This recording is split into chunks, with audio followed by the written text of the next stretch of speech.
नमस्कार, आप देख रहे हैं बेबाक बहस। हम हैं अंशुमान त्रिपाठी। रहमन पानी राखिए, बिन पानी सब सून। पानी गए न उबरे, मोती मानुष चून। जी हाँ, पानी के बगैर सब बेमानी है।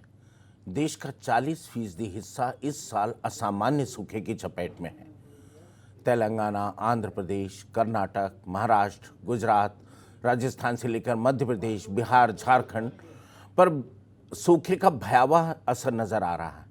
अगले 2 साल में तो देश की समृद्धि, संपदा और सत्ता के केंद्र जो शहर हैं, दिल्ली, बेंगलुरु, चेन्नई और हैदराबाद जैसे 21 बड़े शहरों में भी भूगर्भीय जलों की कमी से त्राही त्राही मचने की आशंका है। इसी साल ही देश के 91 प्रमुख जलाशयों में पिछले 10 साल के मुकाबले सबसे कम पानी बचा है। दूसरी तरफ सामान्य मानसून को लेकर आशंका भी खत्म नहीं हुई। क्लाइमेट चेंज और प्रदूषण से दुनिया में सबसे गर्म 15 देशों में हमारे 5 शहर शुमार हो गए। हर साल 2 लाख लोग प्रदूषित पानी की वजह से अपनी जान दे देते हैं। आज बिन पानी सब सून पर ही आधारित है हमारी बेबाक बहस।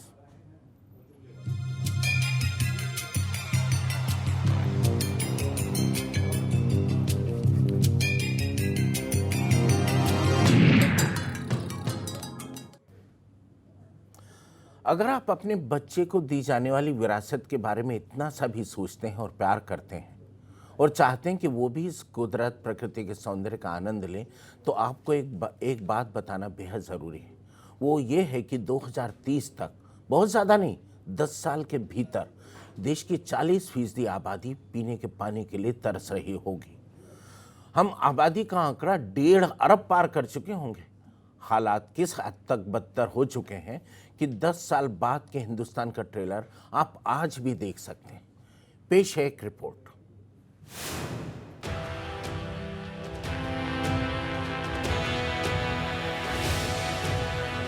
ये 2 तस्वीरें आपके सामने हैं। दोनों ही तस्वीरें औरंगाबाद की हैं और सिर्फ यही दोनों तस्वीरें आपको ये बताने के लिए काफी हैं कि मराठवाड़ में कितना भयानक सूखा है और लोग किस तरह से पानी की बूंद बूंद के लिए तरस रहे हैं। जब लोगों को जिंदगी बचाने के लिए पानी नहीं मिल रहा तो किसानों की खेती के लिए पानी कहां से मिलेगा। तस्वीर औरंगाबाद के जलगांव की है। यहाँ नेशनल हाईवे का निर्माण हो रहा है। सड़कों पर पानी का छिड़काव करने के लिए एक टैंकर पानी आया और लोग दौड़ते हुए उसमें से रिस रहे पानी को अपने अपने बर्तनों में भर लेना चाहते हैं। यह दृश्य हृदय विदारक है। आपलं जे ट्रॅक्टर पळून जातं ना तेव्हा हांडेला त्या टाइमला घेता माग पळत हांडे पाणी घेता। भीती वाटत नाही का करता आता पाणी नाही ना भाऊ। हांडा भरायला किती लांब पर्यंत पळावं लागतं? लई लांब पळणं पडतं ना बेटा। आता जे पाणी जवरला हांडा भरत नाही तवरला का मागच लागणं पडतं। अब जरा ये दूसरी तस्वीर भी देख लीजिए। औरंगाबाद के पुलंबरी तहसील में लोग सूखे से त्रस्त हैं। गोदावरी नदी सूख चुकी है, डैम का पानी छोड़ा नहीं जा रहा, ऊपर से सूरज आग उगल रहा है, मानो पूरा मराठवाड़ा सूख चुका है। एक बाल्टी पानी के लिए जनता को करीब 3 किलोमीटर का फासला तय करके इस बावड़ी तक आना पड़ता है। ये एक दिन की बात नहीं, रोज की बात है। जीने के लिए पानी तो चाहिए, चाहे कोसों चलना पड़े।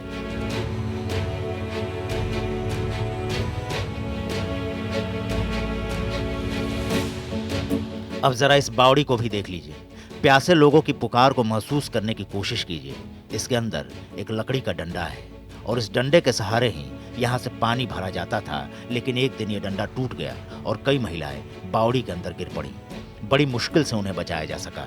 हम पानी को गए और लकड़ी पे एक पैर रख के पानी निकाल रहे थे तो लकड़ी गिर गई, तो हम सब नीचे गिर गए। कितने थे? 6 जने थे। हाँ। सब नीचे गिर गए और फिर हम नीचे गिर गए। हम आइश ने जल्दी पर 15-20 मिनट के बाद में फिर ये इन्होंने रस्सी दी और रस्सी को पकड़ के बाद में निकाले। उस दिन बावड़ी में गिरे हम, लकड़ी टूटी। कैसे? लकड़ी ऐसी बावड़ी पे थी लकड़ी, उस पे 6 जने थे, हम एक एक पैर रख के खड़े थे और वो लकड़ी है ना तो अंदर चली गई, उसके साथ में हम चले गए नीचे चले गए। हम नीचे चले गए तो डायरेक्ट तल को गए। तल को जाके फिर हम पानी के सारे से ऊपर आए, पर फिर लकड़ी पकड़े हमने। एक बच्ची थी हमारे पास में, बच्ची गांव में, बच्ची ने सब लोगों को बुला के ले 1 घंटा पानी के अंदर ही थे हम। तो कैसा फिर लटके रहे वहाँ पे? वैसे लकड़ी को पकड़ के लटक के रहे हम। अब चलिए मध्य प्रदेश के बैतूल। इस जिले के कई गांवों में पीने के पानी की समस्या ने विकराल रूप धारण कर लिया है। किसान कुएं का गंदा पानी कुछ इस मशक्कत के बाद अपने अपने घरों में लाने को मजबूर है। पानी पीने लायक नहीं, लेकिन यहाँ मजबूरी का दूसरा नाम जीवन है। ये आज़ादी के बाद से सर नदी नाले का पानी पी रहे सर। हैंडपंप कभी चालू कर देते, फिर वो वाटर लेवल नीचे चले जाता तो वो पानी उसमें हैंडपंप में आता नहीं, बिगड़ जाता, तो बस नदी नाले में गंदा पानी पीते सर। अब पहला पानी गिरते समय तो वही दिक्कत है सर, नदी नाले में ही जाना पड़ता सर। अधिकारी तो बोलते सर अब कोई ध्यान ही नहीं देते ना सर। वो ठेकेदार भी आया था, अब नहीं हो पाएगा बोल दिया सर ठेकेदार। अरे 4 बजे से आते सब यहाँ कुएं में, यहाँ जागल करते, वो फिर एक गुंडी निकालते, फिर यहाँ से जाते गुल्ला डाना 5 किलोमीटर खरीद के लाते। नहीं सुनते ना साहब, परेशान चल रहे ना। जाहिर है यहाँ का पानी लोगों की जिंदगी के लिए कितना खतरनाक हो सकता है, इसे समझना मुश्किल नहीं। लेकिन सच्चाई तो ये भी है कि पानी की कमी की यह समस्या केवल मध्य प्रदेश या महाराष्ट्र तक सीमित नहीं है। गर्मी के महीनों में राजस्थान, विदर्भ या बुंदेलखंड की तपती धरती और यहाँ की जनता का त्राहिमाम किसी से छिपा नहीं है। क्योंकि पानी की कमी का मतलब है कृषि व्यवस्था की बदहाली, किसानों की दुश्वारी। सरकारें किसानों की राहत के लिए योजनाओं का ऐलान तो कर देती हैं, लेकिन खेती किसानी के लिए बुनियादी सुविधाएं और ज़रूरतें कैसे पूरी हों, इसके लिए सरकारों के पास कोई ठोस योजना नहीं है। अगर ऐसा होता तो किसानों की सूखी ज़मीन का कलेजा कभी नहीं फटता, उसे सिंचाई के लिए पानी मिलता और खेतों में फसलें लहलहाती। और जब फसलें लहलहाती तो किसानों की ज़िंदगी खुशहाल हो जाती। लेकिन इस देश में किसानों की खुशहाली महज एक कल्पना है। किसान सियासत की बिसात पर अहम होकर भी हाशिए पर है, परेशान हाल है। उसके खेतों तक पानी कैसे पहुंचे, इसके लिए आज़ादी के इतने सालों बाद भी सरकार के पास कोई ऐसी नीति नहीं जो ज़मीनी स्तर पर कारगर हो। ब्यूरो रिपोर्ट, सूर्या समाचार।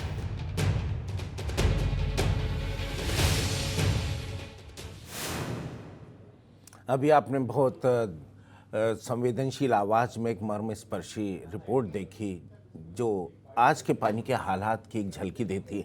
दरअसल बात ही पानी की है। बिन पानी सब सून है, और अगर आंख का पानी ही मर जाए तो सब कुछ मर जाता है। सरकार, राजनीतिक दल और नेताओं की आंखों का पानी तो मर चुका है, लेकिन हम भी पानीदार नहीं रहे और रहे। कहा जाए तो जिम्मेदारियों के से हम हमेशा मुंह मोड़ते रहें और दूसरों का मुंह जोहते रहें। फिर भी सरकार, राजनीतिक दल, नेता, स्वयंसेवी संगठन और हम खुद इस समस्या के लिए जिम्मेदार कौन है, आज यही असली सवाल। तो स्टूडियो में इस बात पर चर्चा करने के लिए, इस मुद्दे पर बेबाक बहस के लिए हमारे साथ हैं वरिष्ठ पत्रकार श्री आर.बी. उपाध्याय जी, बीजेपी के नेता अनिरुद्ध शर्मा जी और राजनीतिक विश्लेषण विनोद शर्मा जी, और लखनऊ से हमारे साथ जुड़ी हैं समाज सेवी डॉक्टर सौम्यता। तो डॉक्टर सौम्यता से भी हम चर्चा करेंगे और समझेंगे कि मुद्दा क्या है। सबसे पहले, क्योंकि इस सरकार को एक प्रबल बहुमत, एक बहुत बड़ा विशाल जनादेश मिला है और बहुत सारी अपेक्षाएं प्रधानमंत्री नरेंद्र मोदी जी से 100 दिन का एक्शन प्लान बन रहा है, तो उसमें हम पत्रकारों को और हम सभी साथियों को अपेक्षा होगी कि जल संकट भी, जल भी उनकी 100 दिनों के एक्शन में होगा। तो सबसे पहले हम अपने जो बीजेपी के सहयोगी हैं उनसे जानना चाहेंगे कि इस दिशा में क्या हो रहा है। अंशुमान जी, बहुत अच्छा विषय आज आपने रखा है और मुझे भी लगता है कि आज राजनीतिक चिल्लाहट नहीं होगी, एक सामाजिक इशू है।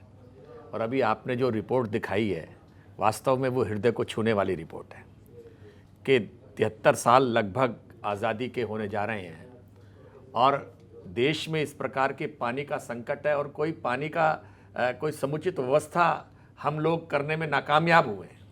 लेकिन मैं समझता हूँ कि इस दर्द को इस देश के प्रधानमंत्री नरेंद्र मोदी जी ने समझा। पहला जल नीति बनी 1987 में, उसके बाद 2002 में, उसके बाद 2012 में, और 2017 या 18 में मन की बात में प्रधानमंत्री जी ने इस विषय को उठाया भी कि एक स्वच्छ जल जनता तक पहुंचे और सब तक जल नल के द्वारा पहुंचे, ये उन्होंने उठाया। और मैं समझता हूं 2000 और ठंडे बस्ते में डाल दिया। नहीं, ठंडे बस्ते में नहीं डाल दिया। आपने समीक्षा, आपने राष्ट्रीय जल मिशन जो आपने तैयार किया है, 32 उसका पहला उद्देश्य राष्ट्रीय जल नीति की समीक्षा करना, क्योंकि वो यूपीए सरकार ने बनाई थी। राजनीति की गुंजाइश पानी में भी बनी रहनी चाहिए। अनिरुद्ध जी, 32,000 करोड़ यही प्रयास है। औसतन प्रति वर्ष नहीं, खर्च किया गया है अब बताइए जल ना, समीक्षा संरक्षण हुई में क्यों नहीं? और स्वच्छता के लिए। 2012 की नीति में कमियां थी तो क्या थी? मैंने किस कहा आधार ना, पर समीक्षा कर रहे थे? 32,000 करोड़ रुपया औसतन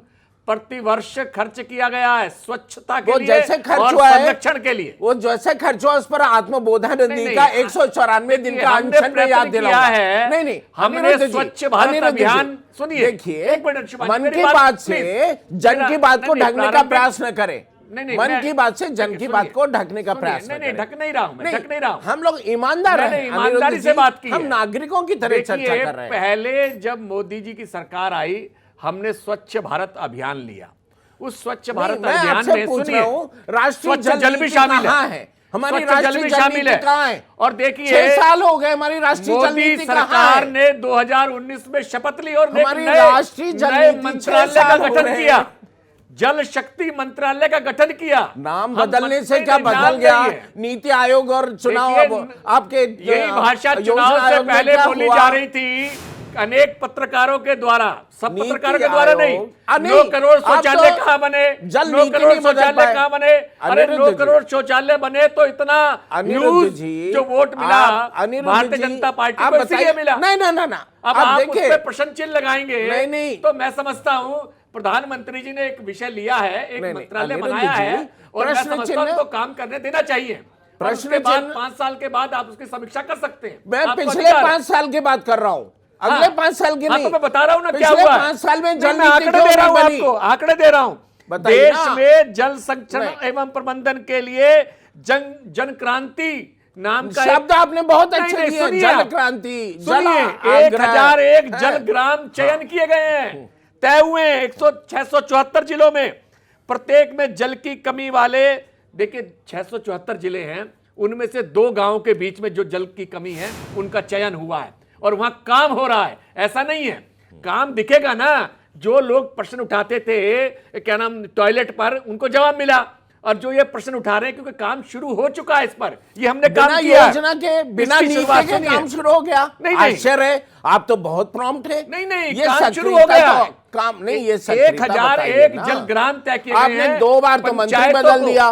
पंचायतों को भी इसके लिए तैयार किया गया है और यहां तक नहीं। पंचायतों को प्रोत्साहन देने के लिए आखिर क्या हमने तो वजह ये थी कहा कि है ओझा जी को कि बदलने की पंचायतों जरूरत की पड़ी? महिलाओं को जल नारी ये शब्द दिया ताकि शब्दों वो- में, नहीं, शब्दों शब्द के नहीं है। आडंबर में आपसे कोई नहीं देखिए, जीत सकता। नहीं, अनिरुद्ध जी, शब्द नहीं है ये शब्दों का ये आडंबर भावना है और भावना नहीं, से आप चीज खड़ी लोग- होती है। नहीं, अगर आप आपके मन शब्दों की में तुकबंदी देश के में प्रति भारतीय श्रद्धा खड़ी जनता हो जाए, पार्टी से कोई नहीं आपके जीत मन में सकता। अगर गांव में पंचायत में ये बात खड़ी हो जाए कि हमने ये करना है, संकल्प शब्द लेना है, नंबर की तो बात वो ही नहीं बात आगे कर रहा बढ़ती मैं। है, नहीं तो बात आगे नहीं बढ़ती चलिए, है। मेरे साथ ये सौम्यता जी पंचायतों हैं। ने संकल्प लिया है, मैं आपकी वहां बात की नारी मानता हूं। शक्ति ने संकल्प लिया है, अनिरुद्ध गांव जी, के प्रत्येक व्यक्ति ने अनिरुद्ध संकल्प जी, लिया है। तभी अनिरुद्ध बात आगे जी, बढ़ी है इंशाल्लाह। बहुत सुंदर, बहुत सुंदर। आपने अपनी तरफ से अपना पक्ष रखा, लेकिन मैं एक बार सौम्यता जी से आग्रह करूंगा कि सौम्यता जी बताएं कि जिस देश में राष्ट्रीय जल नीति को भी ठंडे बस्ते में डाल दिया गया हो, राष्ट्रीय जल मिशन बनाया गया, उसके आधार पर राष्ट्रीय जल आयोग पहले हर वर्ष कुछ न कुछ एक नया एक मसौदा पेश करती थी, इस वस्तु स्थिति बताती थी, वो भी बंद हो गया, शब्दों से बदल दिए गए। अब आप बताइए सौम्यता जी, क्या आप स्वयं बताइए, आप जल पर काम करती हैं, मैं अपेक्षा करूंगा कि आप हम सबको बताएं सच्चाई की।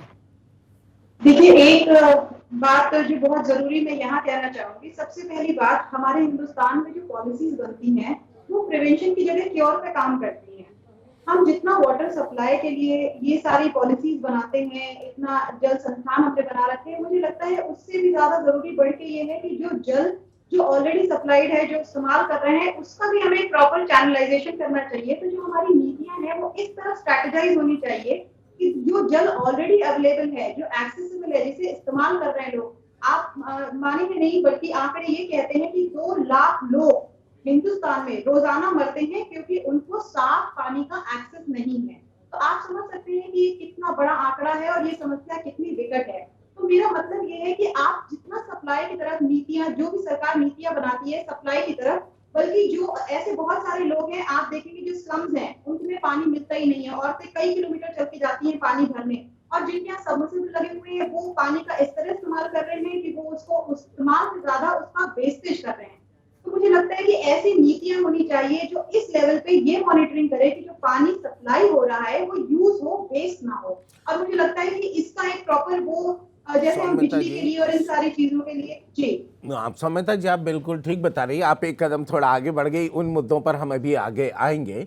मैं विनोद शर्मा जी से पूछना चाहता हूं। विनोद शर्मा जी बताइए, एक बाकायदा राष्ट्रीय जल नीति बनी थी, उस पर एक टास्क फोर्स बनती, उस पर सारी चीज़ों पर एक काम होता, उसके बजाय वो भी एक पानी भी राजनीति का शिकार हो गया, ऐसा वर्तमान परिस्थितियों में लगता है। आप बताइए, क्या यही स्थिति रही तो अगले 5 वर्षों में, अगले 2030 में इस देश में आपको मालूम ही है कि 40% आबादी तक पीने का पानी उपलब्ध नहीं होगा। तो क्या ये राजनीति इस दिशा में ठीक है? देखिए, जो जिस समय जो गंभीरता है उसका एक अंदाज़ा मैं आपको एक उदाहरण से देता हूँ। इस समय कर्नाटक का 80% और महाराष्ट्र का 72% एग्रीकल्चर क्षेत्र जल संकट से जूझ रहा है। पिछले 65 सालों में जो इस बार मानसून की जो स्थिति है उसके 65 सालों में जितना सूखा नहीं पड़ा इतना इस बार पड़ा है। आप ये अंदाज़ा लगा सकते हैं कि इस समय हमारे देश में टोटल जो अगर आंकड़ों की बात करें तो 2518 बिलियन क्यूबिक मीटर हमारे पास जल उपलब्ध है, जिसमें से सिर्फ 690 बिलियन क्यूबिक मीटर का ही हम यूज कर सकते हैं, क्योंकि बाकी जल जो है वो प्रदूषित है, प्रदूषित हो जाता है 300 मीटर के बाद जी। और 690 जो बचा है वो भी किसी न किसी कारण से प्रदूषित हो रहा है। देखिए, अगर हमें जल संरक्षण करना है तो बरसात के दिनों में सबसे बड़ा उदाहरण शहरी क्षेत्रों में वाटर हार्वेस्टिंग का लिया गया था, लेकिन उसको गंभीरता से किसी ने भी नहीं लिया। अगर हम बिल्डर को जो सुविधा दे रहे हैं, हम 25 मंजिल 40 मंजिल 80 मंजिल तक की बिल्डिंगें खड़ी कर रहे हैं, लेकिन हम ज़मीन पर उस चीज़ को नहीं देख रहे हैं कि हमारा जल संकट जो ग्राउंड वाटर लेवल है वो ख़त्म हो रहा है। अगर ग्राउंड वाटर लेवल बरकरार रखना है तो हर बिल्डिंग के साथ हमें वाटर हार्वेस्टिंग को गंभीरता से लागू करना होगा। दूसरी बात, हम शहरी क्षेत्र की बात, ग्रामीण क्षेत्र में 54% एरिया देश का ऐसा है जहाँ पर सिंचाई के साधन नहीं है, केवल बरसात के भरोसे सिंचाई खेती होती है। अगर हम सिंचाई के साधनों को डेवलप करेंगे तो जो 54% एरिया बचा हुआ है उस क्षेत्र में खेती भी की जा सकती है और वहाँ हरियाली भी लाई जा सकती है, और बहुत सारे ऐसे लोग जो आज भूमिहीन हैं उनको कृषि के लिए नए अवसर उपलब्ध हो सकते हैं। दिलचस्प बात यह है कि इस समय जल संसाधन मंत्री जो हमारे हैं गजेंद्र सिंह शेखावत जी, वो राजस्थान से ही आते हैं और राजस्थान ही सबसे बड़ा संकट से गुजर रहा है। हैरानी की बात है कि तमाम जिले, मुझे लगता है कि अनिरुद्ध जी को ज़्यादा स्पष्ट पता होगा कितने जिले प्रभावित हैं सूखे से, कि वो पीड़ा, बल्कि जयपुर में तो कल एक वृद्ध की पीने के पानी न मिलने से और छाया न मिलने से मौत भी हुई है। एक मतलब मानवता को शर्मसार करने वाली घटना है। मैं यहाँ पर उपाध्याय जी से पूछना चाहूँगा, देखिए हम बाकी क्योर पर, समाधान पर, सब पर हम चर्चा करेंगे जिसके लिए हम सब दोषी हैं, कि ऐसे विषयों पर कभी मीडिया में बहस भी नहीं होती, लेकिन राजनीतिक दल जो हम सबके आदर्श पुरुष बनने का दावा करते, ढोंग करते, पाखंड करते हैं, उनके घोषणा पत्रों में आज तक क्यों नहीं शामिल हुआ जल संकट? मैं उपाध्याय जी से पूछना चाहूंगा। उपाध्याय जी, ये बताइए कि इतने आदर्शों और शुचिता की बात करने वाली, जनहित की चर्चा करने वाली, जनहित को लेकर विरोधियों को हमेशा कटघरे में खड़ा करने वाली भारतीय जनता पार्टी के 5 वर्ष के शासन के उपरांत भी जल को इतना क्यों इग्नोर किया गया कि उनके घोषणा पत्र में, उनके उद्देश्यों में कहीं शामिल तक नहीं है? कोई कमेटी नहीं बनाई गई इन सब को लेकर के। देखिए, सरकारें कितनी संवेदनशील हैं, राजनीतिक लोग कितने संवेदनशील हैं, उनकी संवेदनशीलता का आकलन आप इसी से कर सकते हैं कि ये कोई मुद्दा ही नहीं रहा उनके लिए, और आज हालात बद से बदतर हो गए हैं, स्थिति इतनी भयावह हो गई है। और ये नहीं है कि पहले भी ये कहा जाता रहा है भाई वाजपेयी की जो एक जल नीति थी कि भाई सभी नदियों को जोड़ा जाए, वो उस तरह के मतलब प्रयोग जो होने चाहिए थे वो बिल्कुल नहीं हुए। और जो थे एक्चुअल में जो प्राकृतिक, आप देखेंगे जैसे गांव होता था, एक तालाब होते थे, गांव के चारों ओर 4 तालाब होते थे, वो तालाब भी खत्म हो गए, लोगों ने कब्जे कर लिए, वहाँ फिर बिल्डिंगें बन गई। तो देखिए हम सब जिम्मेदार उसके लिए। बेगूसराय का जो तालाब था, गोखुर तालाब, गोखुर झील कहते हैं, जो एशिया की सबसे बड़ी झील कहा जाता है, उपाध्याय जी, वो सूखने के कगार पर पहुंच गई है। नवादा में लोगों ने घेराव शुरू कर दिए हैं। यही दूसरे और जिलों से खबरें आ रही हैं। देखिए उसके मैं उसी बात पे एक्चुअल में आ रहा था। देखिए हुआ क्या, कुछ तो तालाबों पे भी अतिक्रमण हो गए, घेर लिए गए और वो बिल्कुल अभी वहाँ पर बिल्डिंगें बन गई। दूसरा एक जो इकोसिस्टम था ना, अभी हमारे पीरियड में क्या होता था, कच्चे मकान होते थे, तो जैसी गर्मी आती थी तालाब में पानी कम हो जाता था, सूख जाता था, तो उसकी मिट्टी को निकाल करके और वो जो कच्चे मकान होते थे उनकी छतों के ऊपर और इधर उधर यूज़ किया जाता था। तो वो एक भी सामूहिक रूप से सभी लोग ले जाते थे, वो तालाब खाली हो जाते थे, फिर उसमें पानी की जो स्टोरेज की क्षमता थी वो कहीं ना कहीं बढ़ जाती थी। आज क्या है, कंक्रीट के मकान हो गए हैं और कहीं कोई मिट्टी की ज़रूरत नहीं पड़ती है, तो वो उनका जो तल है वो धीरे धीरे वो बढ़ता चला जा रहा है। तो उनकी जो स्टोरेज कैपेसिटी थी वो उस पर बहुत बड़ा असर पड़ा है। हाँ, सरकारें जागी, उन्होंने भी मनरेगा में से तालाब खोदना और उस तरीके की योजनाएं शुरू की जिससे वाटर स्टोरेज बढ़े। और देखिए हमारे यहाँ ये नहीं है पानी की कमी है, पानी की कमी नहीं है। हमारे यहाँ मानसून आता है, बारिश होती है, इतना सारा पानी आता है, लेकिन वो बह के निकल जाता है, उसका कोई भी सदुपयोग ही नहीं है, कोई प्रयोग नहीं करता है। अदरवाइज आप देखेंगे मध्य प्रदेश में चले जाइए तो बहुत सारे, या फिर आप महाराष्ट्र में चले जाइए, वहाँ पीने के लिए जो बारिश का पानी होता है उसी को स्टोरेज किया जाता है, उसे यूज किया जाता है और सिंचाई में भी उसको यूज किया जाता है। नहीं, इन सब चीज़ों पे हम चर्चा करेंगे और फिर अनिरुद्ध जी के पास जो भारतीय जनता पार्टी के कहिए ये जो संकट के लिए हम सब जिम्मेदार हैं।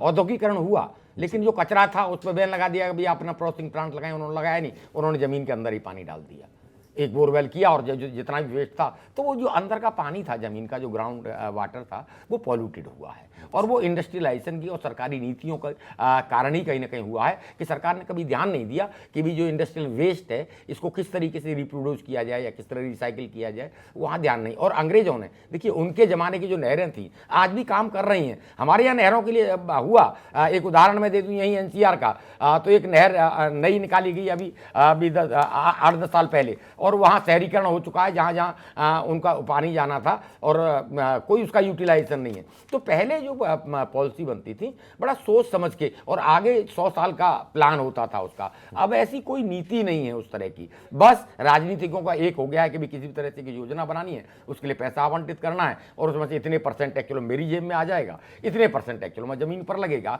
तो ये बंदर बांट है, ये भी बहुत बड़ा कहीं कहीं भ्रष्टाचार की भेंट जो चढ़ जाती है नीतियाँ। देखिए नीतियाँ हैं, लेकिन नीतियों पर राजनीतिक इतनी भारी हो जाती है राजनीति कि वो नीतियां न लागू हो पाती हैं। अदरवाइज हमारे यहाँ भी इतना पीने के पानी का संकट है, तो ये इच्छा शक्ति के कारण है। नदियां हैं भाई, नदियों का पानी आप देखिए कि भी पाकिस्तान में चला जाता है। हम अब कह रहे हैं कि हम भी पाकिस्तान का पानी रोकेंगे और अपने यहाँ पानी यूज करें, यानी हमारे पास वाटर रिसोर्सेज हैं, हम उसको प्रॉपर यूज नहीं कर पा रहे हैं, तो उसके लिए कौन जिम्मेदार है? उसके लिए हम जिम्मेदार है, सरकार जिम्मेदारी, हमारी नीतियाँ जिम्मेदार है। अदरवाइज हमारे यहाँ बारिश का पानी और जो नदियों का पानी है, नदियों को काफी हद तक हाँ, जल संकट उस रूप में नहीं है जैसा यूरोप और दूसरे देशों में है। उपाध्याय जी, आपने बहुत अच्छा कहा कि अंग्रेजों के समय भी इस देश में 7 लाख से ज़्यादा तालाब थे और वो मर चुके हैं। ये इस देश की राजनीति की वजह से, और राजनीति की ही मिसाल दूं कि ये जो नवादा और बेगूसराय की जो गोखुर झील सूखने के कगार पे है, उसी बिहार में जल नल को लेके भी घोटाले हो रहे हैं। आज ही एक खबर इसको लेकर के मीडिया में सामने आई है, जिनसे हम चर्चा कर रहे थे और बेबाक बहस में पूर्वार्ध में उनसे मैं गंगा शुद्धि को लेकर जो भी स्थिति रही उस पर चर्चा करूंगा, लेकिन पहले नदियों पर चर्चा कर लूं। नदियों के जोड़ने की जो अटल बिहारी वाजपेयी जैसे अजात शत्रु प्रधानमंत्री ने जो योजना दी थी, उसके लेके मैं पूछना चाहूँगा शर्मा जी से कि कितनी मीटिंग हुई और किस वर्ष तक हुई है ना? पिछले कार्यकाल में 2014 से लेके 2019 तक में आखिरी मीटिंग कब हुई, सिर्फ इतना बता दें तो मन में एक राहत मिले कि वाकई में सही में अटल जी के आदर्शों और उनके सपनों के भारत को आगे बढ़ाने के लिए मोदी सरकार प्रतिबद्ध है, कमिटेड है। अनिरुद्ध जी बताएं। इस बात का जवाब देने से पहले उपाध्याय जी ने 2-3 पॉइंट बहुत अच्छे महत्वपूर्ण नहीं, उठाए। आप ये पॉइंट ये भी बता दें, जवाब फिर ये भी वहाँ जवाब चले। ये भी जवाब तब दूंगा। तक हम भूल जाते हैं, नहीं, हम नहीं, भारतीय आप जनता भूलेंगे, है, आप भूल हम जाएंगे, मैं नहीं भारतीय भूलूंगा। जनता है, मैंने हमको जवाब भूलने नहीं, की नहीं, आदत है। जवाब मैं दूंगा, सब बात का जवाब दूंगा। उपाध्याय जी ने एक बहुत अच्छा विषय उठाया। देखिए, नरेंद्र मोदी जी ने मनरेगा के साथ जो तालाब हैं, जो बावड़ियां हैं, उनको सुधारने का काम किया। मैं 2 उदाहरण आपको दे रहा हूं। एक केरल के अंदर 7,000 मनरेगा के मजदूरों ने 70 दिनों में अपनी नदी को पुनर्जीवित कर दिया। और फतेहपुर जिले में, उत्तर प्रदेश में, ससुर खेदरी नदी है, 40-45 गांवों के सहयोग से उसे पुनर्जीवित किया गया। इस प्रकार के अनेक उदाहरण हैं कि उन्हें पुनर्जीवित किया गया। आप और मनरेगा की तारीफ कर रहे हैं, बहुत अच्छा लग रहा है। सुनिए, आपकी सराहना की जानी चाहिए। सत्ता बदल गई है, मनरेगा को लेके सत्ता बदल गई है। व्यवस्था, देखिए, व्यवस्था की कमी होती है, व्यवस्था की कमी होती है। व्यवस्था बदली, प्रशासन बदला, भ्रष्टाचार खत्म हुआ, वो विषय एक अलग हो जाएगा। भ्रष्टाचार खत्म हुआ, वो बताता हूँ आपको, अभी मैं बताऊंगा। भ्रष्टाचारी बचेगा नहीं ना, आप चिंता वो बताइएगा। ऐसा लगता है जो इधर आ जाते हैं वो शुद्ध हो जाते हैं, जो आपके आते हैं वो पतित पावनी बीजेपी में शुद्ध हो जाते हैं। नीरव मोदी की कारें नीलाम हो रही हैं, उनसे क्या 2 करोड़ रुपए, 7,000 करोड़ रुपए की वसूली में 2 करोड़ की कारें, जो 50 लाख की भी नहीं बची है, जितना 50 लाख की जितना पैसा माल्या ने देना था, उससे ज्यादा उसकी संपत्ति नीलाम हो चुकी है। वही कह रहा है, मुझे माफ करो, एक बात मजाक बताइए, उड़ा रहा है अपनी सरकार का। मेरी ले ली। अनिरुद्ध जी, एक बात बताइए, केवल एक बात बताइए अनिरुद्ध जी, कि कितने तालाब अवैध कब्जों से मुक्त कराए गए हैं? चलिए बताइए। देखिए, मैं आपको सुनिए, मैंने आपको ये कहा कि इस देश में प्रधानमंत्री जी ने स्वयं स्वीकार किया है कि इतने गड्ढे थे कि अभी उनको भरने में मुझे समय लग गया। हाँ। और मैं बता रहा हूं आपको, अब जो आपने मुझे अटल बिहारी वाजपेयी जी ने उस समय नदियों को जोड़ने की बात कही, लेकिन उस समय क्या कि अनेक स्टेट जो थी वो उस योजना को स्वीकार करने के लिए तैयार नहीं थे, क्योंकि उनके आपस में झगड़े थे। अगर वो योजना फलीभूत होती, कितनी अच्छी सोच अटल जी लेकर आए थे, अगर वो योजना फलीभूत होती तो मैं समझता हूं कि बाढ़ पर भी नियंत्रण हो सकता था, जल का संरक्षण भी हो सकता था, और जल की सफाई भी ठीक प्रकार से हो सकती थी। लेकिन 10 वर्ष के यूपीए शासन ने होने नहीं दिया, ठीक है ना। अब बीच में जो अब प्रशासन बता दे, आया, अब आप बताइए, आगे बताइए, मैं समय बचाना चाह रहा हूं सिर्फ 5 साल में वरना क्या? यूपीए के विश्लेषण में पूरा समय लग जाएगा। मैं आप बताइए कि 2014 के बाद से कितनी मीटिंग हुई? देखिए, मैं आपको कह रहा हूं कि हमने तो इजराइल के लोगों को यहां बुलाया, जो मास्टर हैं इजराइल के लोग, उन नीति आयोग के साथ उन्होंने बैठक की है। किस प्रकार से रिसाइकल कर, सुनिए एक मिनट, किस प्रकार से रिसाइकल कर पानी का उपयोग हो सकता है। गंगा को जोड़ने की, मैं नदियों को जोड़ने मैंने की कहा ना, मैंने कहा, मैं देखिए वहाँ अंशुमान यहाँ जी, पानी नहीं होता। अंशुमान जी, मैंने कहा कि गंगा की इजराइल से सफाई तो आपका का पुराना अभियान याराना हमने है। लिया, गंगा की सफाई का इजराइल अभियान से हमने लिया, हाँ। प्रामाणिकता से नहीं, लिया। वो छोड़िए, उसमें कुछ कमियां हैं, नदियां उसमें जोड़ने के कुछ मामले में, कमियां हैं। नदियां लेकिन जोड़ने, आपने हम अडवाणी जी की ये कह तरह रहे हैं, अटल जी की योजना को भी डंप कर दिया। अगर ये बताना प्रधानमंत्री चाह रहा जी हूं की प्राथमिकता ना होती तो मंत्रिमंडल इस प्रकार का जल शक्ति करके मंत्रालय का निर्माण ना होता। ये तो हनुमान जी के नाम का मंदिर था, श्री राम भगवान का मंदिर। उमा भारती जी ने ये कहा था, अगर मान लीजिए 2 साल में साफ नहीं हुए, जल समाधि ले पहुंचाना ये लूंगी। हमारी और वो प्राथमिकता है। मंत्री थी वहाँ, नल के द्वारा तो जल कितनी पहुंचाना ये हमारी प्राथमिकता है। प्राथमिकता है।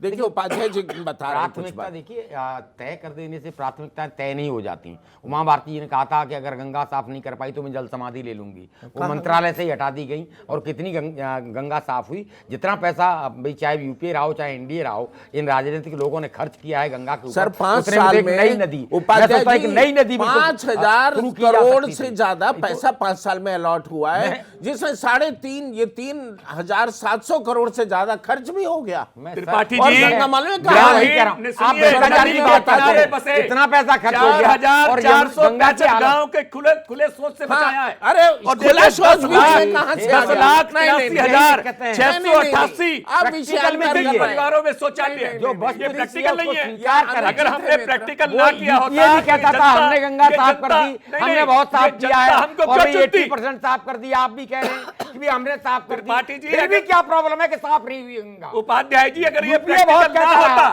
तो ये जनता हमें क्यों चुनती? हमने कहा भी गंगा ये साफ हो रही जनता है। हमको क्यों चुनती?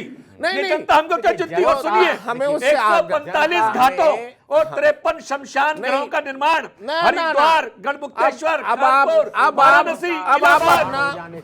बहुत छोटी छोटी बातें कर रहे हैं। लग रहा है उत्तर प्रदेश सरकार की उपलब्धियां बता रहे हैं, मुझे ये नहीं सुनना है। राज्य सरकारों की उपलब्धियां लगाए गए हैं, ये काम हुआ है। अब आप इसको स्वीकार नहीं करेंगे। गंगा साफ हो गई? नहीं, हम सिर्फ एक सा है, गंगा साफ हो गई। मैं क्या कह रहा हूं, क्या पूर्ण रूप से गंगा क्या जो काम नहीं हुआ गंगा में, क्या गंगा में सफाई का काम नहीं हुआ? नहीं, क्या गंगा में सफाई का काम नहीं हुआ? ये इतने सालों से हो रहा है। काम तो इतने सालों से हो रहा है। नहीं कहा गडकरी जी को लगा लीजिए, वो हाईवे बनाना है, एक टाइम लिमिट है, वो इतने दिन बना देते हैं। क्या तो आपके दूसरे मंत्री क्यों नहीं हुआ? क्या एक टाइम फ्रेम के अंदर गंगा को साफ कर दिया जाए? आप ये बताइए उपाध्याय जी, क्या गंगा सफाई का काम आगे बढ़ा नहीं है? क्या आपको स्वरूप नहीं दिखाए? आप जाइए घाटों पर, कितने साल घाटों में जाइए, कितना पैसा और आप घाटों में जाइए, जनता ये जानना चाहती है। घाटों पे जाइए, हम घाटों की बात नहीं कर रहे, गंगा जल की बात कर रहे हैं। कितना काम गंगा की बात कर रहे हैं, अविरलता की बात कर बढ़ेंगे, गंगा जल की सफाई की बात कर रहा हूं, घाटों की गंगा की सफाई करेंगे, यमुना की सफाई करेंगे। और आपकी सफाई की स्थिति में बता दो, 2024 केंद्रीय प्रदूषण नियंत्रण बोर्ड ने पहुंचाने का काम हम करेंगे। शर्मा जी, ये हमारी केंद्रीय प्रदूषण नियंत्रण बोर्ड ने ये बताया है कि उत्तर प्रदेश से लेके पश्चिम बंगाल तक गंगा का पानी पीने योग्य तो क्या नहाने योग्य नहीं है। ये है सच्चाई आपकी। और सुनिए, ये पहले का पॉल्यूशन नहीं है, प्रदूषण पिछले 5 दिनों में सफाई का नहीं, ये प्रदूषण क्या 2014 से शुरू हुआ है? नहीं, आप ये कह रहे थे, आप ये कह रहे हैं क्या मोदी जी ने व्यक्तिगत तौर पर करना शुरू कर दी? नहीं कर रहे, हम ये कह रहे हैं कि इतने सालों से गंगा साफ हो रही है, तो गंगा अभियान क्यों चलाया गया? गंगा अभियान, अरे वो अभियान इतने सालों से चल रहा है, लेकिन हुआ क्या? आज भी नहाने लायक, आज भी गंगा का पानी बताया नहीं, नहाने लायक कोई काम नहीं हुआ। क्या गंगा सफाई का कोई काम नहीं हुआ? बोलिए मैं सर, भैया ये गंगा ना हाल पहले वाले भी यही कह रहे थे, पहले वाले भी यही कह रहे थे, हमने गंगा का इतना काम किया, मैंने ये नहीं कहा कि आज भी हम इतने सालों बाद इतना मोटा पैसा खर्च करने के बाद प्रोजेक्ट हमारा पूर्ण हो गया, ये मैंने नहीं कहा। शर्मा जी, अनेक समस्याएं इस देश में है। इंडस्ट्री का पानी आता है, उनको रोकना है, उनको शिफ्ट करना, उनको नोटिस इश्यू करना, ये बहुत लंबा प्रोसेस है। अनिरुद्ध जी, यही तो अनिरुद्ध जी किया जा रहा है, संकल्प के साथ किया जा रहा है। 2 करोड़ शौचालय बनाने का संकल्प किया है, तो गंगा को सफाई करने का भी काम रहेगा और गंगा वही अपने आंसू रोती रहेगी। आप गंगा के साथ साथ हम नदियों के संरक्षण की भी बात करें। आप हमारे पास बिल्कुल दिल्ली के साथ सटी यमुना नदी है। यमुना की हालत देख लीजिए, आप हैरान हो जाएंगे कि दिल्ली से ही 73% पॉल्यूशन निकल रहा है। नदी मानने को तैयार नहीं लोग। मतलब दिल्ली में घुसने से पहले, गंदा नाला है नहीं, दिल्ली में घुसने से पहले पानी की जो स्थिति है और दिल्ली में एंट्री करने के बाद ही सारे गंदे 73% पॉल्यूशन है, इतना नाले गिर रहे हैं, उस पर कोई रोक नहीं लगी है। नहीं, कालियादह से डर लगता है इनको। अभी दूसरी बात, इन दिनों जो आप यमुना में पानी देख रहे हैं वो यमुना का पानी नहीं है। गर्मी के दिनों में सारा पानी वो सारा निकल के आ रहा है नालों से, और वो कोई पानी नहीं है बिल्कुल भी। और इसका असर कर दिया गया अगर नहीं चेते, लेकिन गंगा के नाम पे राजनीति हो सकती थी, इसका असर यमुना के नाम पे राजनीति नहीं हो सकती। पाटिल जी सुनिए, मैंने तो पहले मैं एक जानकारी दे दूं, आप गंगा के बेटे, आप नहीं कर रहे, कौन कर रहा है? गंगा के बेटे हैं ये विषय, और गंगा के दूसरे बेटा 194 दिन से सुनिए प्राथमिकता दी है। उपाध्याय जी, एक जानकारी दे रहा, मैं एक जानकारी छोटी सी दे दूं। ये गंगा के बेटे हैं और एक गंगा का दूसरा बेटा मात्र सदन में बैठा 194 दिन से अनशन कर रहे हैं, जिसको अब अनशन चुनाव के समय तोड़वा दिया गया ताकि हिंदू धर्म में विश्वास करने वाले, सांस्कृतिक आस्था रखने वाले लोग वोट दे सके। और कहा गया कि जो बांध हैं ये सारे निर्माणाधीन बांधों को निरस्त कर दिया जाएगा, और जैसे ही चुनाव पूरा हुआ उनका नई लाइसेंस और उसको तुरंत वापस वो कर दिया गया। दूसरे बेटे को धोखा दे रहा है। मैं आंसर दे दूं, थोड़ा सा मैं बता दूं। मैं दिल्ली के बारे में कुछ जानकारी देना चाहता हूं। आज की बात नहीं है, नहीं, दिल्ली के बारे में जानकारी देना चाहता हूं। प्राणों की आहुति दी है। एक मिनट मुझे बोलने दीजिए। मैं त्रिपाठी जी, उपाध्याय जी, एक मिनट मैं कंक्लूड कर मैं बताता हूं हालात क्या है। नहीं, मैं 1 मिनट उसके बाद कर लेना। दिल्ली की जानकारी में देना चाहता हूं कि एक प्लान बना था, एनसीआर प्लानिंग बोर्ड ने बनाया था कि दिल्ली के जल संकट से निपटने के लिए यमुना से जो दिल्ली में घुसने से पहले एक ऐसा वो सिस्टम डेवलप किया जाएगा वाटर जो ढांसा बॉर्डर है एकदम, वहां पे एक वाटर स्टोरेज होगा, रिजर्व वाटर वहां पे होगा, और उससे दिल्ली का जल संकट समाप्त होगा, खत्म हो जाएगा। इस बात को लगभग 20 साल हो गए हैं, 20 से 25 साल हो गए। इस दौरान केंद्र और दिल्ली में जो भी सरकारें रही हैं उन्होंने इस पर बिल्कुल भी ध्यान नहीं दिया। बस इस बात पे ज्यादा ध्यान दिया इस बात पे ज्यादा ध्यान दिया कि किस तरीके से इलीगल कॉलोनियों को लीगल में डेवलप बनाया जाए। देखिए एक चीज और बता दूं, लेकिन आपने बता दिया। देखिए मैं अभी गंगा की बात चल रही है, उपाध्याय जी आप बोले, फिर सौम्यता से भी थोड़ा चर्चा कर रहे हैं इस विषय पे। अभी गोमुख तक गया हूँ, गंगोत्री नहीं है, गंगोत्री से आगे गोमुख है, और उसके आगे वो स्वर्ग आश्रम, वहां तक मैं गया हूँ एक्चुअल में। देखिए वहीं से पॉल्यूटेड होना शुरू हो जाता है गंगा का जो आश्रम है।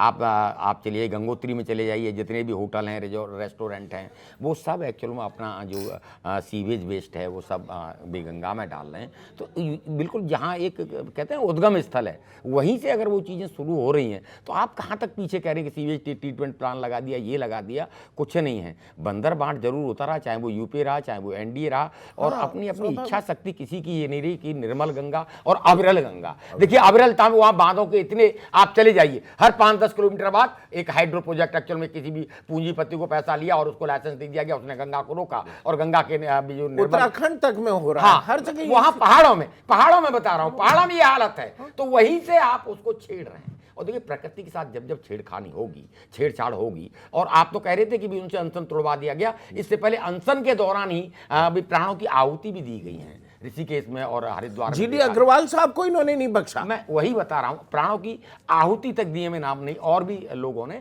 तो देखिए सरकारें कितनी संवेदनशील हैं, वो संवेदनशीलता इनके योजनाएं, बात एक अलग है कि भी कागज में बहुत सारी योजनाएं, अभी हमारे मित्र भी गिना रहे थे कि भी हमने कागज पे ये कर दिया, लेकिन गंगा के जो कामोज हालात थे वो सेटिस्फैक्ट्री न कल थे और न आज हैं, और भगवान जाने कि भी वो जिस माँ गंगा की हम भी कसमें खाते हैं कि वो कितना दिन और लगेगा, वो टाइम फ्रेम किसी चलिए नहीं, ये स्थिति दिग्विजय सिंह ने भी यही किया, यमुना परिक्रमा की महीने 2 महीने, और नर्मदा परिक्रमा की, और नर्मदा की स्थिति यह है कि वो लगातार सूख रही है, जल कम होता जा रहा है, 27 नदियां, नर्मदा के नंबर बहुत मांगा जा रहा है। और एक चीज और बता दूं, जितनी सभ्यताएं डेवलप हुई वो नदियों के किनारे इसीलिए हुई थी।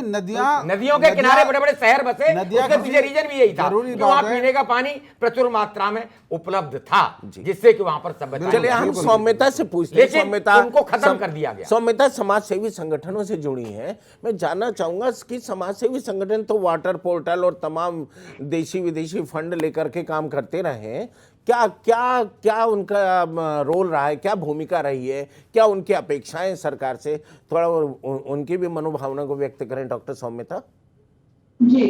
देखिए एनजीओ इस फील्ड में बहुत काम कर रहे हैं, बृहद स्तर पर काम हो रहा है, मगर समस्या ये है कि जल पे नीतियां बनने की जगह राजनीति होने लगती है। तो जब एनजीओ का कोई प्रपोजल होता है, कुछ भी होता है, और ऐसा भी नहीं है कि सारे जितने भी एनजीओ हैं वो सब उसी ऑनेस्ट इंटेंशन के साथ काम करते हैं। समस्या ये है हमारे समाज में जी, वहां भी है इसमें, इसको इस बात को नकारा नहीं जा सकता है, क्योंकि देखिए जो इंटेंशन है वो बिल्कुल ऑनेस्ट होता तो शायद जितना फंड्स एनजीओ को सरकार ने दिए हैं उससे भी हम कुछ हद तक चेंजेस ला सकते थे। मगर अगर चेंजेस नहीं आ रहे हैं और 2020 तक हिंदुस्तान में इतनी बड़ी वाटर क्राइसिस खड़ी होने वाली है, और मतलब व्यापक स्तर पर अगर देखें तो 6% जीडीपी अकाउंट करेगा वाटर क्राइसिस की वजह से, मतलब जो हमारी पूरी इकोनॉमी पे कितना बड़ा इसका इफेक्ट होगा। तो उसका रीजन ये है कि जो एनजीओ है उनमें भी, मैं ये नहीं कहूंगी कि सभी करप्ट हैं, सभी ईमानदार हैं, मगर ये सच बात है कि जो ईमानदारी से, जिस इंटेंशन के साथ ये चीजें होनी चाहिए थी, क्योंकि अगर आप जागरूकता के लेवल पे ही देख लें तो अभी भी ऐसे बहुत सारे लोग हैं जो वाटर वेस्टेज अभी बहुत हो रहा है, वाटर सेविंग नहीं हो पा रही है। तो मुझे लगता है ये जागरूकता का अभाव ही है, क्योंकि लोग ये समझ ही नहीं पा रहे हैं कि जो चौथा विश्व युद्ध होगा वो पानी के लिए ही होगा। लोग इस बात को समझ ही नहीं पा रहे हैं। तो मुझे लगता है ये समझने की ये नहीं है, जनता तो फेस कर रही है, समझना तो अलग है, वो तो उस क्राइसिस को फेस कर रहे हैं, लेकिन विकल्प क्या है? मैं सुन ले ममता जी, मैंने सुन ली आपकी बात। अगर मान ली मैं दिल्ली की बात करूं, यमुना में अगर नहीं डाला जाएगा वो सीवेज वेस्ट तो कहाँ जाए, कहाँ डालें उसको? वो व्यवस्थाएं तो करनी होंगी, वो नीतियां तो बनानी होंगी, और वो कार्यान्वयन करनी होंगी, और ऑनेस्टली करनी होगी। है ना, आप किसी भी चीज की सिर्फ जिम्मेदारी सरकार को नहीं दे सकते हैं, ये जिम्मेदारी समाज की है, एक एक आदमी की है। आप देखिए, अभी मैं एक आर्टिकल पढ़ रही थी, जिसमें लिखा था कि जापान में लोगों ने अपने टॉयलेट्स जो हैं, जो कमोड है, उसके ऊपर उन्होंने बेसिन लगाया है, और जो पानी वहां से आता है वो बेसिन के माध्यम से वो सिस्टम में जाता है और वो वहां से उसको यूज करते हैं। तो आपको नहीं लगता है कि ये एक ऐसा फैसला है जिसमें शायद सरकार या उसकी नीति का रोल बाद में आता है, मगर जो परिवार है, जो समाज है, उसका रोल पहले आता है? तो मैं ये कहना चाहूंगी कि आप पूरी जिम्मेदारी या पूरा ओनस आप सरकार के ऊपर नहीं रख सकते हैं। ये आपकी अपनी भी जिम्मेदारी है कि आप पानी को किस तरह सेव करते हैं। देखिए, एक हम और बहुत अच्छी बात कही है। आज ही अखबार में आया है, मैं जापान आज की ही और अखबार में आया कि इजराइल की विराट बात- कोहली की कार जो है, वो जो नल का पानी आता है उससे धोई जा रही थी, उसको चलान हुआ है। ये भी देखना पड़ेगा। उपाध्याय जी बिल्कुल ठीक कह रही है, बिल्कुल ठीक कह रही है, बिल्कुल। आज ही आया अखबार में, चाहे कोई विराट बड़ा कोहली की कार यहाँ कानून पानी की सप्लाई से धो रहे थे। कानून सबके लिए एक होना चाहिए। ये नहीं है कि वो सेलिब्रिटी होना चाहिए, उसके लिए अलग कानून चलिए, है, सरकार और एक कुछ गरीब करे। आदमी उसके लिए अलग कानून हो। चलिए मैं विनोद जी से चर्चा करना और मैं चाहूंगा। समझता हूं एक बड़ा भी, अंशुमान जी, जनसंख्या नियंत्रण कानून भी बनना चाहिए। नहीं, वो आप राजनीतिक एजेंडा ना लाएं, राजनीतिक बनाइए, एजेंडा ना लाएं, बनना वो नहीं चाहिए, छोड़िए। बनाइए, अब वो आप बनना में। अगली कौन डिबेट में रोक रहा बहस है? करेंगे। बनाइए ना। ये राजनीति बनाइए, ना कौन करिए, रोक रहा है? राजनीति विश्व की का अनुमति दूसरा बड़ा देश है, कहां से नहीं, लाएंगे छोड़िए, कौन उस पर आप कहाँ फिर से लाएंगे? चर्चा करेंगे। वो उसका कहां से लाएंगे डेमोग्राफी पानी? अलग है, उसके ये भी विषय एक अलग विषय है, है। ये नहीं, भी वो एक विषय है। वैज्ञानिक विषय है, उसको नहीं, ऐसे पानी से भावनात्मक जुड़ा ढंग विषय से है। मत उठाइए। पानी से ये जुड़ा विषय है, ये भावनात्मक भी। ढंग से शर्मा जी ना उठाए, अभी मुद्दे से भटकाए नहीं। मैं नहीं, जानता मुद्दे हूँ से नहीं भटका आप रहा हूं। एजेंडे पे ले जाने की कोशिश करते हैं। नहीं, शर्मा जी आप बताइए, अंशुमान जी, इस पे कोई चौथा भटका विश्व नहीं युद्ध पानी के लिए लड़ा जाना ये कहा जा रहा है, ये लोग मजाक में लेते हैं, लेकिन अभी 1998 से लेकर 2000 तक बोलीविया में यही स्थिति रही। आज पानी का असमान वितरण उस युद्ध की, गृह युद्ध की स्थिति रही, जिसको बोलीविया वाटर वार कहा जाता है। और क्योंकि पानी का असमान वितरण, बड़ी बड़ी कंपनियों को जैसे आप लाइसेंस देते चले जा रहे हैं, निवेश के नाम पर, निवेश के लालच में देते जा रहे हैं, और तो आज पीने का पानी गरीब के लिए मुहैया नहीं है, किसान के लिए मुहैया नहीं है, आम आदमी और के लिए पशु के लिए नहीं है, बड़े पशु बड़े के लिए प्लांट लगाने के लिए और कोका कोला की फैक्ट्रियां लगाने के लिए, दूसरी इस तरीके उनके लिए पूरे पानी की आवश्यकता है। प्रायोरिटी तो विनोद जी बताइए, क्या ऐसी स्थिति में जनता को पहले सीख और सबक देनी चाहिए या सरकार को सीख और सबक देनी चाहिए? देखो, सरकार को सबसे पहले ये काम करना चाहिए। जितने भी ये वाटर प्लांट लग रहे हैं, मेरा तो ये अनुमान है, ये अपना दावा भी है कि लगभग इसमें 90% जो चल रहे हैं वो अवैध चल रहे हैं, कोई परमिशन नहीं लेता किसी से भी, और उसमें सारी सरकारी मशीनरी साथ में शामिल है। क्योंकि जहाँ से भी पानी की नीचे बोरिंग की और उसके बाद उसको बोतलों में बना के जो बेचा जा रहा है, वो दिल्ली 20 रुपए लीटर में बिक रहा है, 20 रुपए लीटर दूध के भाव बिक रहा है। और मजे की बात ये देखो कि सारा का सारा सिस्टम बिजली विभाग भी जानता है, बिजली उनसे ली गई है, पुलिस विभाग भी जानता है किस तरीके से कहाँ का प्लांट है, और जो जल विभाग है वो भी जानता है।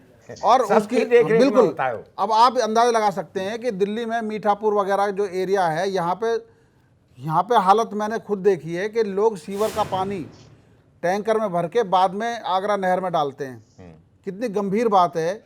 उस आगरा नहर को कभी पीने के पानी की शर्मा शुद्ध जी, पेयजल उसमें स्टीमर चलते थे। महानगर और उसके आसपास के इलाकों की बात कर रहे हैं, लेकिन देश का 84 जो देश का जो हिस्सा है, ग्रामीण हिस्सा है, वो आज भी पीने के पानी के लिए वो तो है ही बिल्कुल। मैंने पहले भी बताया कि 54% एरिया, मैं बस्तर की बात बता रहा हूं, 54% एरिया सिंचित क्षेत्र नहीं है। और वो खनन के कारण, औद्योगिकरण के कारण वो इतनी पॉल्यूटेड हो गई है, और आदिवासी के पास, बेचारों के पास कोई साधन नहीं है। मैं खुद मैंने जाके देखा है, वो उसी प्रदूषित पानी को पी रहे हैं, बीमार हो रहे हैं, मर रहे हैं। उपाध्याय जी, हमें लगता है कि इस विषय पे और 2-3 सेशन हम लोगों को बैठना होगा, और उसमें आपस में अगर थोड़ा द्वंद्व होता है, संवाद होता है, उसके लिए मैं क्षमा प्रार्थी हूँ अनिरुद्ध जी से विशेष रूप से।